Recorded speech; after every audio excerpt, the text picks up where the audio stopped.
Good morning students. BA second year की political science की online class में आप सबका स्वागत है। आज का हमारा टॉपिक है दादा भाई नारोजी के आर्थिक विचार। दादा भाई नारोजी एक कुशल अर्थशास्त्री और आर्थिक चिंतक थे, जिन्होंने भारतीय समस्या और उन्हें किस तरह से हल किया जाए का अनुमान था। उन्होंने भारतीय राष्ट्रीयवाद के आर्थिक आधारों के सिद्धांत का निर्माण किया। उन्होंने अपने आर्थिक विचारों को अपनी दो प्रसिद्ध पुस्तकों भारत की गरीबी और भारत में गरीब और अंग्रेजों का अशोभनीय शासन में व्यक्त किए थे। उन्होंने जो आर्थिक विचार दिए उनका अध्ययन हम निम्नलिखित शीर्षकों के अंतर्गत करेंगे। सबसे फर्स्ट है हमारा भारत में आर्थिक राष्ट्रवाद के जनक। दादा भाई नारोजी को भारत में आर्थिक राष्ट्रवाद के जनक के रूप में जाना जाता है। उन्हें न केवल राष्ट्रीय आंदोलन के क्षेत्र में अपितु आर्थिक क्षेत्र में दिए गए अपने विचारों से भी जागृत किया था। दूसरे शब्दों में उन्होंने भारतीय राष्ट्रवाद की नींव रखी थी। उन्होंने भारतीय नागरिकों को जागृत करने के लिए भारतीयों के साथ हो रहे आर्थिक शोषण को पढ़े लिखे भारतीयों के समक्ष प्रस्तुत किया था। उन्होंने भारत में विद्यमान आर्थिक विषमताओं को दूर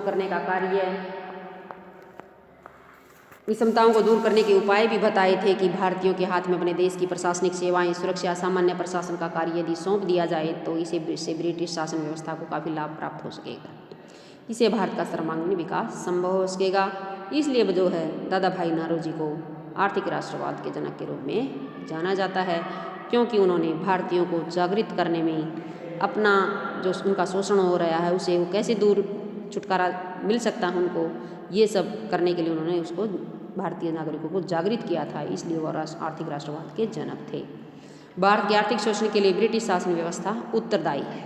नेक्स्ट हमारा ये था दादा भाई नारोजी ने अपने आर्थिक विचारों में यह सिद्ध करने का कार्य किया कि भारत में विद्यमान आर्थिक विषमता और आर्थिक शोषण के लिए ब्रिटिश शासन व्यवस्था और उसकी आर्थिक नीतियाँ उत्तरदायी है।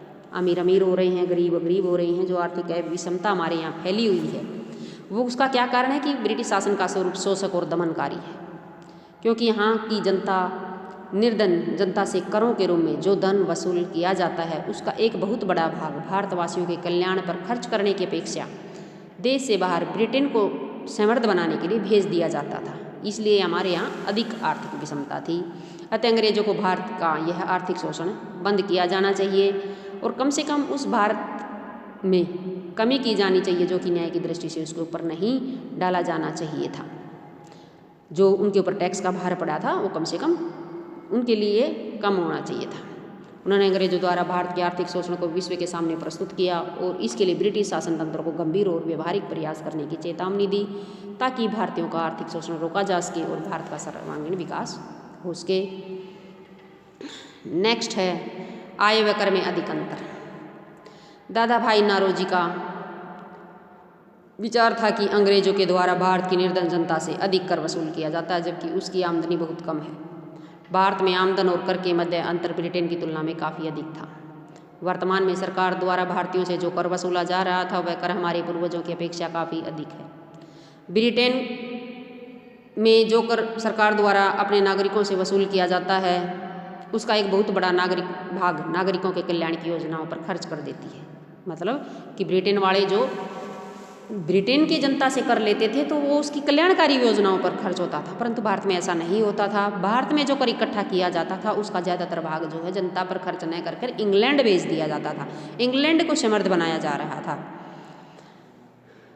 प्रथम तो आय की तुलना में हमारे यहाँ कर अधिक वसूल करते ही थे। दूसरा उसका बहुत बड़ा भाग जो है ब्रिटेन की समृद्धि के लिए बेच देती थी। दादा भाई के अनुसार कर लगाने और व्यय करने में जब भारतीयों को कोई याद ही नहीं होता तो उस पर भारी कर लगाना भी किसी दृष्टि से उचित प्रतीत नहीं होता था, क्योंकि वो उनके ऊपर खर्च ही नहीं होता था।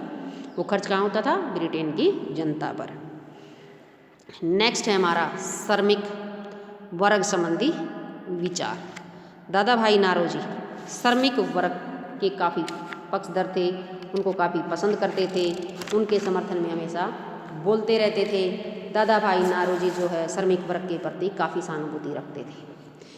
विलियम वेडरबर्न ने एक बार उनके श्रमिक प्रेम के विषय में कहा था कि काम सदन में वह इतने नज़दीक किसी अन्य वर्ग के नहीं थे जितने कि वह श्रमिक वर्ग के नज़दीक थे।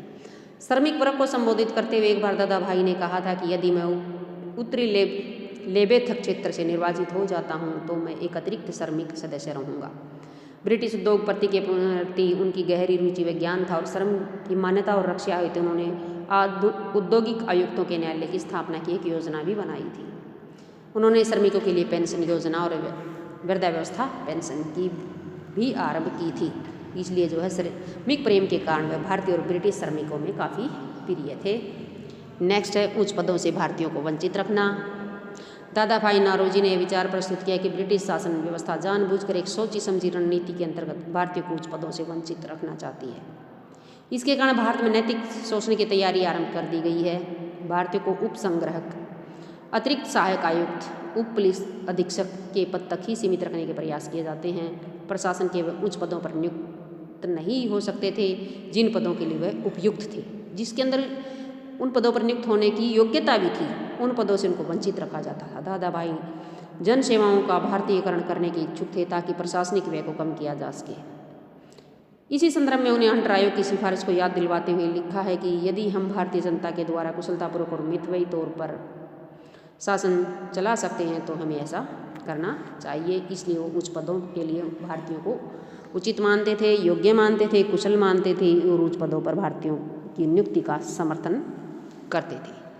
दादा भाई नारोजी का नेक्स्ट जो हमारा टॉपिक है वो है धन की निकासी का सिद्धांत। ये अलग से भी प्रश्न बन के आ सकता है और इसी प्रश्न के अंदर भी हम अगर इसके आर्थिक विचार आते हैं इनके दादा भाई नारोजी के, तो उसके अंदर भी हम इसको ऐड करते हैं, शामिल करेंगे। और अगर अलग से प्रश्न बन के आता है तो भी हम इसको ज़्यादा डिटेल में ही याद करेंगे। तो ये एक एडिंग के रूप में भी और एक प्रश्न के रूप में भी हम यहाँ इसको डिस्कस करेंगे। धन की निकासी का सिद्धांत जो है ये हमारा अलग से क्वेश्चन भी आ सकता है और दादा भाई नारोजी के आर्थिक विचारों में तो हम इसको शामिल ही करते हैं। दादा भाई नारोजी ने भारत में आर्थिक राष्ट्रवाद को जागृत करने में महत्वपूर्ण भूमिका अदा की थी, इसलिए उन्हें आर्थिक राष्ट्रवाद का संदेशवाहक कहा जाता है। उन्होंने एक नए ढंग से आर्थिक सिद्धांतों के आधार पर राष्ट्रवाद का निर्माण किया था। तो दादा भाई नारोजी की धन की निकासी से संबंधित जो विचार हैं वो निम्नलिखित शीर्षकों के अंतर्गत हैं कि आर्थिक निष्कासन के प्रकार।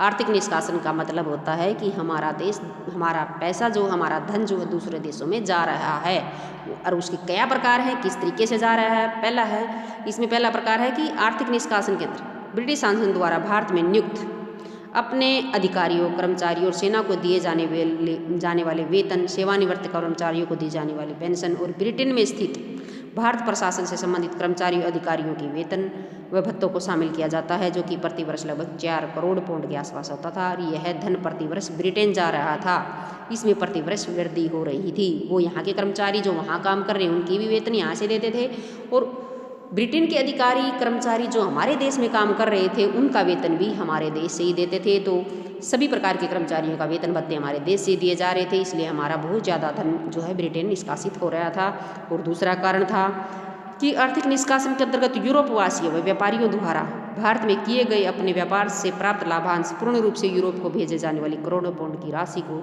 इसमें शामिल किया जा रहा था। कुछ यूरोपीय कंपनियां और व्यापारी हमारे यहाँ आ रहे थे और हमारे यहाँ धन कमा रहे थे और उस धन से उनको जो प्रॉफिट होता था, जो लाभ होता था, उसको वो हमारे देश में खर्च न करके यूरोप भेज देते थे और काफ़ी मात्रा में करोड़ों पाउंड जो हमारे यहाँ से यूरोप में जा रहा था। ये दूसरा हमारा कारण था कि हमारे देश का धन जो है ब्रिटेन और यूरोप में पहुंच रहा था। दोनों तरह का निष्कासन भारत को अपनी पूंजी निर्माण से वंचित करता है। भी हमारे देश में तो पूंजी बचती ही नहीं, जो लाभांश होता है, जो प्रॉफिट होता है वो ब्रिटेन चला जाता है या यूरोप चला जाता है। अंग्रेज भारत से प्राप्त पूंजी का प्रयोग ब्रिटेन व यूरोप के अन्य देशों को समृद्ध बनाने में प्रयुक्त किया जाता था। इस पूंजी में से ही अंग्रेज कुछ भाग पुनः वापिस ले लेते थे, जिसके कारण जो है